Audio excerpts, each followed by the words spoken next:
হাবা পাইজাক তিপ্রাসা হামকরুই সামাজিক সংস্থার উদ্যোগে মান্তাই ব্লকের শিবনগর বোরখা বিদ্যালয়ে বৃক্ষরোপণ কর্মসূচি অনুষ্ঠিত হয় শুক্রবার। এই উপলক্ষে বিদ্যালয়ের ছাত্রছাত্রীদের নিয়ে সচেতনতামূলক মিছিল হয়। সেই মিছিল এলাকার বিভিন্ন পথ পরিক্রমণ করে বিদ্যালয়ে গিয়ে শেষ হয়।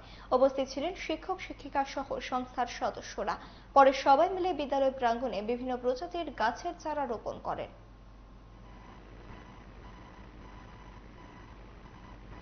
আমরা আজকে চতুর্থতম বন মহোৎসব করতে এসেছি এখানে বুড়াখা হায়ার সেকেন্ডারি স্কুলে। এখানে এসে আমরা দুয়েক গাছের আমরা ব্যবস্থা করেছি। এর মধ্যে কিছু লাগানো হয়েছে, কিছু এখানে বিলি করা হয়েছে। কাজেই এই গাছ লাগানোর যে সামাজিক দায়িত্ব সেটা আমরা আজকে 4 বছর ধরে পালন করে আসছি।